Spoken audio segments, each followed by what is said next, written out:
Halo dan selamat datang. Hari ini kita mau langsung gali lebih dalam soal buku Inspired. Fokus kita kali ini ke bagian awal yang ngebahas produk dan layanan berbasis teknologi. Ini kayaknya penting banget ya sekarang. Betul sekali.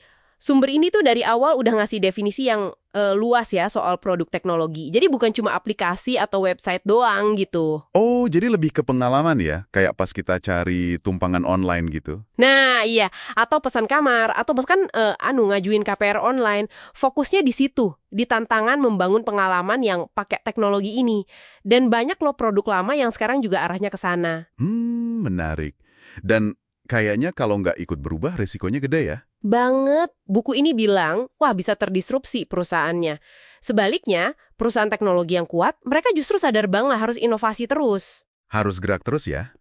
Nah, tadi disebut soal pendekatan modern versus lama, bedanya apa tuh? Nah, ini poin kunci nih. Model lama itu seringnya, gimana ya, orientasinya project. Pokoknya tugas selesai, output ada. Yang penting jadi gitu ya. Iya, padahal pendekatan produk yang sukses itu fokusnya ke outcome.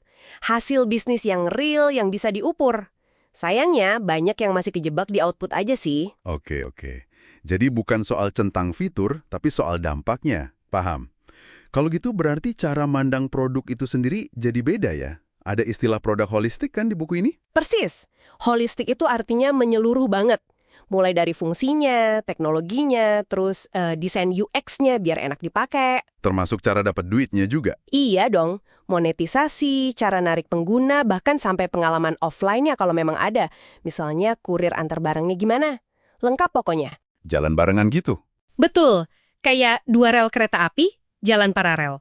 Penemuan atau discovery itu proses cepat buat nentuin produk apa sih yang perlu dibuat. Di sini manajer produk, desainer, sama engineer kerja bareng banget buat uji ide, cek risiko sebelum ngoding. Jadi nggak langsung bikin ya? Dicari tahu dulu. Iya, baru setelah itu masuk pengiriman atau delivery. Ini proses ngebangun produknya sampai siap rilis, kualitasnya bagus. Idealnya, ya dua proses ini jalan terus, nggak kaku harus selesai satu baru mulai yang lain. Nah, soal discovery tadi, saya juga notice penekanan soal pakai prototype. Bukan langsung bikin MVP. Kenapa gitu ya? Bukannya MVP itu penting? Penulisnya berargumen, MVP itu sering disalahartikan jadi produk setengah jadi. Harusnya MVP itu ya prototipe. Tujuannya buat validasi ide dengan cepat dan murah, biar nggak buang waktu dan duit kalau ternyata idenya nggak jalan. Masuk akal sih. Cek ombak dulu pakai prototype. Betul, dan ini nyambung ke siapa yang ngerjainnya. Ada istilah keren nih, tim misionaris bukan tim tentara bayaran. Wah, kedengarannya seru. Maksudnya gimana tuh? Kayak beda motivasi gitu? Tepat. Tim misionaris itu tim yang benar-benar percaya sama visi produknya. Mereka punya komitmen buat mecahin masalah pelanggan, bukan sekedar ngerjain apa yang disuruh aja. Ada rasa kepemilikan gitu, kolaborasi PM, desainer, engineer-nya kuat banget. Oke, jadi timnya harus punya jiwa gitu ya. Nah, kalau gitu peran manajer produk atau PM krusial banget dong. Krusial banget. PM itu ibarat nahkodanya. Menurut buku ini, PM yang hebat itu harus paham banget beberapa hal. Pertama, pelanggannya. Siapa mereka, butuhnya apa, masalahnya di mana. Harus kenal banget sama pengguna ya. Iya, terus data penggunaan produk. Gimana sih produknya dipakai beneran? Oke, apalagi? Konteks bisnis perusahaannya juga. Strateginya apa, targetnya gimana. Sama kondisi pasar dan industrinya.